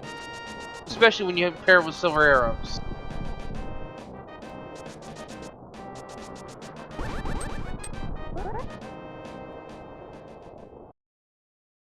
And someone bringing up a mention there, and I suppose we can play another mini game here, folks, as we ascend Ganon's or Agam Tower here. Agam 1 has this very annoying habit of launching these unreflectable blue shots at us. He can do it up to 15 times before we eventually get the guaranteed orange shots to kill him. How many blue shots do you think we're going to get today? I would guess. I'm gonna go with 3. I'm going to go 2. And our tracker chiming in behind the scenes here, giving us an answer of 5. But let me go ahead and explain how the Agam 1 fight works and why we're playing this game here. So, Agam 1 follows the script of 5 attacks. The first attack he does is an unreflectable orange shot that I have a smoke there, sorry. Is a reflectable orange shot that will damage him. 6 of those when we win the fight. His 5th attack is the lightning attack, which he shoots randomly downward across the screen. It is completely random. Each frame is there. And both runners have a seeded pattern, so Agam will teleport the same way and shoot the same shots. For attacks 2, 3, and 4, however, of that 5 attack pattern, he has a chance of shooting either a red shot that we can reflect back at him, or a blue shot, which we cannot. And those blue shots are what we're counting up here. So here's our guaranteed reflectable shot. And now, here's the fun.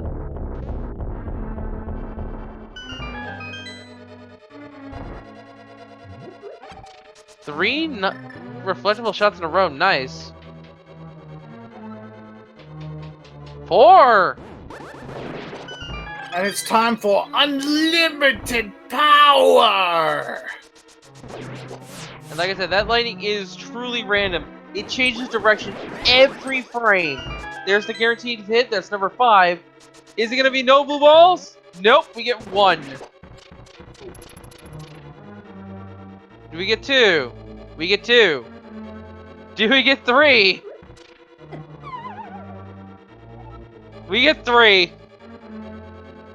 Ah, well done. On Worldwide Wimpy, well done. And of course, everyone else gets 3. This is a guaranteed 6th shot here.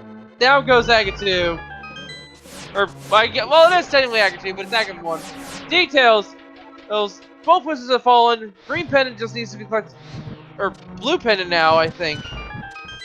No, red. The last pendant needs to be collected. Ah, words. It's a pendant of some sort. Exactly. Blue to 7.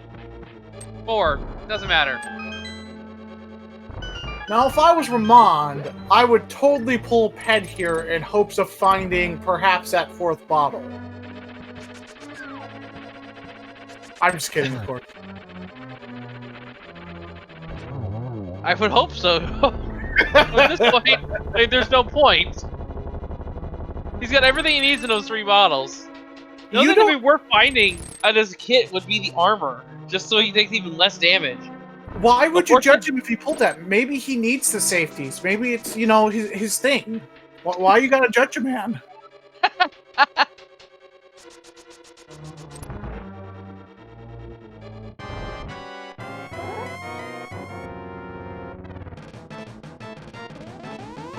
But anyway, if anyone is experienced with NMG... From Illus. Ooh, that might have been a single. That might have been a single. A 0 there from Illus. Oof. That was in fact a double, so 3-2-0-1 for Illus there.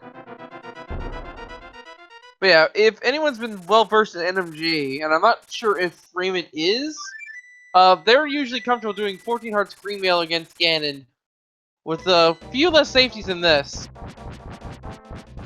So, definitely in a comfort zone right now.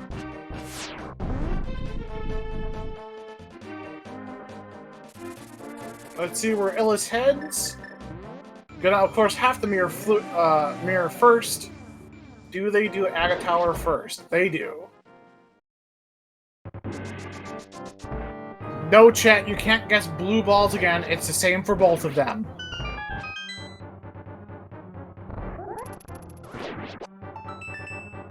Yeah, the only patterns that will be changing is if one of them accidentally dies or mirrors out. The first set of patterns is the same for both runners, for both the Aghanim fights, as well as the Phase 3 of Ganon, which we'll get to in a little bit.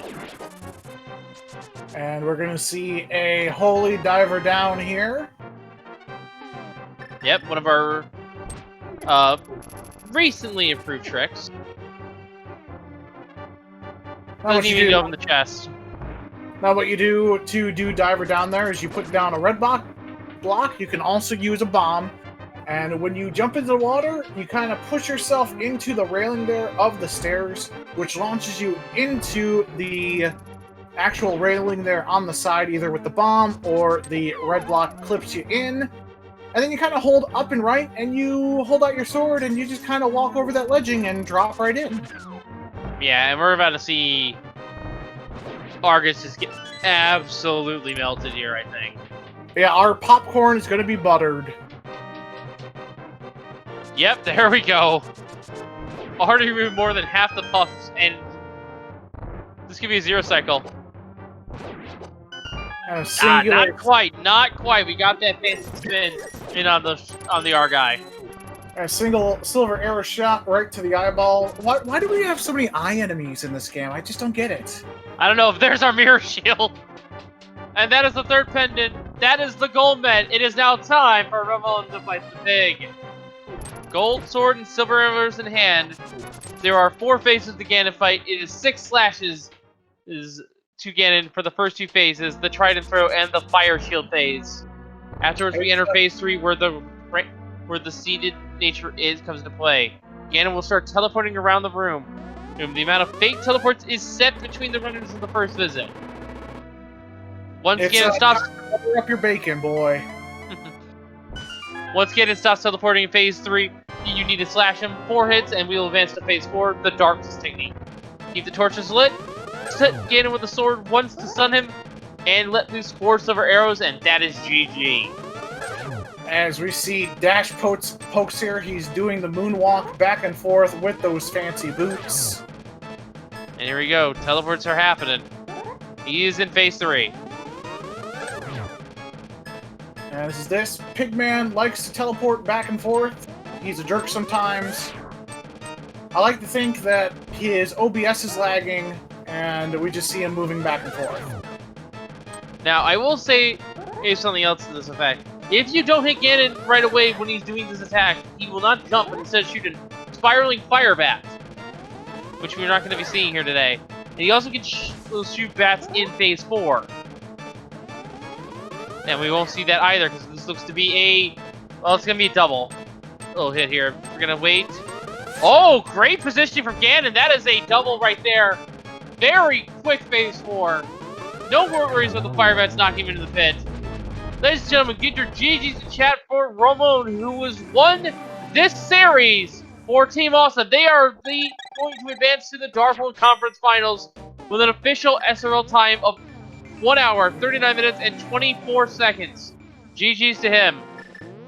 And as we watch Illus finish out this seed, we just want to remind you that class locationers representing that Misery Mire division showed up very, very, very well here, making it to the conference semifinals, taking a win away from Team Awesome, which I do believe was undefeated entering into the playoffs, right?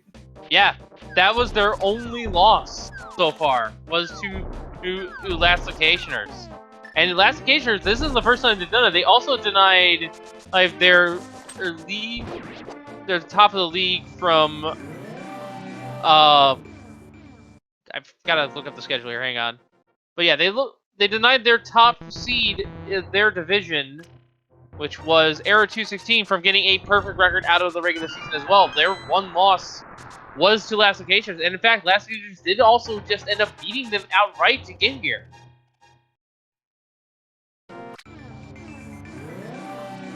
So they put on an excellent series here. Definitely the underdogs here. But they did not go quietly. Team Awesome, of course, is a familiar name around the league, of course. Or so we forget to mention this. They were the season 1 champions, and it shows here with how they've been dominating the league here, only taking the singular loss this entire league. Yeah, but they're showing you can shoot Jesse James, that doesn't make you Jesse James. With that one loss. Now, folks, as a reminder to later on tonight, we have the other side of the Dark World Conference fighting it out here as well. You know, we have the Pyramid of Power division in winner of Pendrina Drifters versus the Village of Outcast division winner of Fear. We will give an interview if we win. And those two teams are going to be battling it out later today, starting actually in a couple hours now over on SpeedGaming 2. There will be Frostbite 33 versus Gem, with the Game 5, if necessary, happening at 6:10 p.m. later today as well. And that match, for the in case you're wondering, for the 10 p.m. will be an open all dungeons keys of random swords. And the winner of those will be fighting Team Awesome here as our recent winners to advance to the Dark World Conference Finals. Actually, no, they will be the Dark World Conference champion, and the winner, and they will have the right to fight. Yeah, I'm getting my words tied up here. The winner of the Dark World Conference will fight the winner of the Light World Conference to crown our grand champion of the league. Once again, the bracket is on the ALTTPR League website. You should be able to get a link in chat by hitting !league. But for those on the YouTube side, the bracket can be found at ALTTPRleague.com. And of course, you can follow both of these runners by hitting that command in the Twitch chat, !R. Go ahead and give them a follow, Illus and Ramond, for putting on a great race. You can also do the same thing for your commentating team, !C. Also, thank you very much for our tracker, Yoinker's wife, doing an excellent job with these two sleepy dopes doing commentary. We will be getting interviews, by the way, in just a little bit. But yeah, the next rate, the Predator versus Farame, will be just over 3 hours from now, over on SpeedGaming 2. If you're watching here on Twitch. Alright, Illus in the Ganon fight now. Finishing strong here, not going to concede.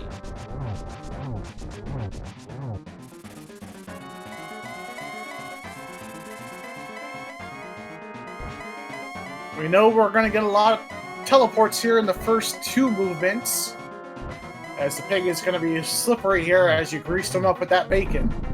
With that butter sword. But we're going to turn him into glazed ham momentarily.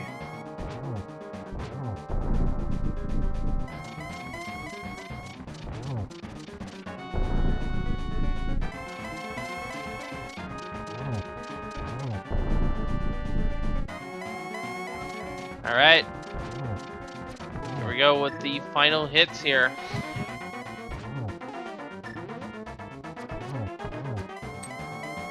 Oh, not quite getting the triple there. But there's the final skewer. Ladies and gentlemen, get your GG's in chat for Illus. Putting on a strong finish here. Not going quietly, but this is unfortunately the last match for the last locationers. As they finish in second place with an official SRL time of 1 hour, 45 minutes, and 18 seconds. GG's to both teams. They put on an excellent race for today. It could have been a fairly different race if the seed is there. Alright, as we have Ramond and Illus ready to be interviewed here. We'll go ahead and get them in here momentarily. Oh, we have a couple more people than that. We are now joined by Illus and Ramond, as well as the other two members of the last locationers, Goomba and Lin. GG's, and an excellent race from both of you. GG's. GG's. GG's Ramond, GG's Team Awesome, Team Sugoi. Yep, GG guys. So the biggest thing here and the difference between the two runners in this seed was, Illus, you decided to loop in your Smith chain once you found those Titan Smiths inside of the Lost Village. Ramond decided to go right to Meyer and found that bow and just said, I'm going for crystals and I'm banking on that ice rod inside of GT. Outside of that, pretty much perfect execution from the both of you. How was the seed feeling as you were going through it and trying to map out everything that you were going to do? Well, as for me, it was very logical in my opinion to do the Smith chain and everything around it, because I still needed like 3-4 go mode items plus equipment, you know. I kind of hoped to get something for Meyer, something for Ice Palace, I don't know. In the end I didn't get it because everything was in Eastern. And that's why I put off the bow, for example. And I think that's kind of a big thing. Like, that's been kind of a big thing, because as I collected my bow and as I cleared like Port and Eastern, I realized that there's probably the Ice Rod in GT and the flippers in TR, but you know, since Ramond had that bow earlier, I think he realized that way earlier, so that's a big part of the time difference. Yeah. Now, of course, this could have gone a much different way had the flippers not been in Turtle Rock. With the overall that you did do, and the fact that Ramond didn't do any of it, there was actually a slim chance there that if it was overruled, then you could have found it and potentially won this race. Unfortunately, luck was not on your side tonight, but again, I can't be mad at you for all the routing you did. Yeah, I think especially in the early game, my Dark World opener might have been a bit slow, but that's because I don't really know the pace of the seed, and I couldn't really know. So I guess there was that as well, and yeah, luck wasn't quite on my side. I didn't really expect it to be overworld in the end, so that's why I went for the same play as Ramond, unknowingly, I guess. Yeah, I hope Ramond might have played a bit more carefully or whatever, because he's mostly a Kissenet player. But in this case he didn't, and it paid off very well. Yeah, I do need to add here, I have a long history of losses against Illus in open modes, and so I've been trying to get into his head, how would he like route this seed and such. And yeah, sometime during a mid game I thought, okay, I think he would probably play for Ice Rod in GT, and it looks a bit like the flippers could be in Turtle Rock, so those were basically the two things I was kind of hoping for, and I was actually pretty surprised that actually both of them held true, and that I wasn't surprised. I could totally read that at some point, but maybe because I had more overworld checks than. But yeah, after possibly at some point in Thieves Town also, or after Skullwoods, I was considering, do I now still go over Bumper Ledge, a Graveyard Ledge, and do the Smith Chain right away, or am I gonna do something else, because overworld checks take some time, and I thought, with the mids I can get back here pretty quickly, so maybe I should just play aggressively and check dungeons and check the Maya medallion and maybe already clear Maya, and yeah, I just try to play really like aggressively, because I know that you have a really good rando sense. You mostly know where the stuff is from experience, so I kind of tried to get into your head basically, and Yeah. I guess it worked in this seed. So I'm pretty glad. Well done, well played. That's definitely like playing aggressively is definitely not easy. So yeah, well done. Yeah. Now, for you, Team Awesome and Ramond, going into Season 2, you guys were the defending champions of Season 1. You guys now reach the conference finals in the Dark World. Significantly more teams in Season 2, of course, so a lot more landmines laying all over the place. How have you guys prepared to defend your championship going through the playoffs and maybe hopefully into a championship berth? That's a hard question. I don't actually have much idea.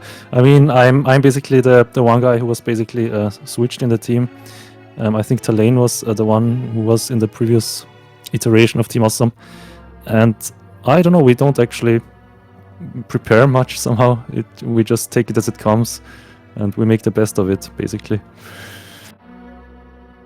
And of course, for Last Locationers, doing a very excellent job representing Misery Meyer. Actually giving Team Awesome their first loss of the season in the playoffs. A very good showing.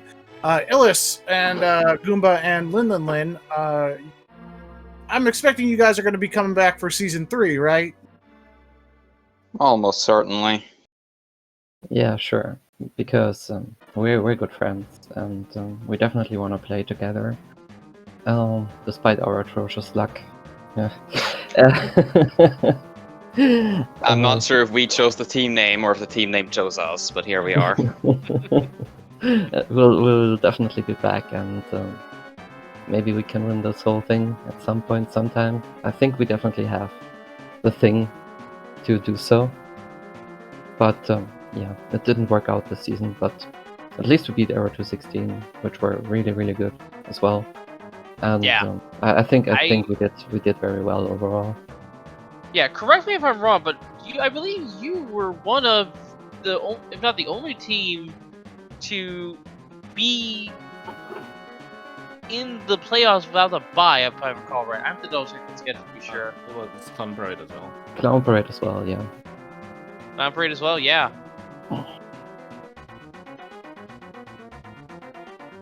Well, thank you very much for putting on an excellent rando show for us, Illus and Ramond. Good luck to you and Team Awesome, and condolences for the elimination, but good work throughout this whole season to the last locationers and you yourself, Illus. Thank you. Yes, I completely agree. GG's to both of you. Folks, make sure to follow Illus and Ramond on here, putting on an excellent race for us today. While you're at it, we're of course on SpeedGaming. Make sure to follow SpeedGaming and SpeedGaming 2 to 6 so you don't miss any racing action. Not just the Link to Best Randomizer League. We got a lot of racing for you come here today. One of which, of course, like we mentioned earlier on SpeedGaming 2, the other side of the Dark World Conference will be facing off to determine who will be fighting Team Awesome. Vendrina Drifters versus Ferrami will give an interview if we win. It is in for Vendrina Drifters' advantage right now. Frostbite 30 versus Gem. Vendrina wins, they move on to fight Team Awesome. If they don't win, a Game 5 will happen later today at 6:10 p.m. Eastern time over on SpeedGaming 5. We got the old NBA on NBC doubleheader potentially. Indeed. And of course, folks, make sure to also follow the ALTTPR League and the ALTTPR League 2 through 4, because we may not be able to get all these matches on SpeedGaming, so we'll try to get a couple of them over on the league if we need to. And of course, make sure to also follow my co-commentator, Warwhite Wimpy, as well as our tracker, Yorker's Wife, and you can give me a follow as well if you so choose.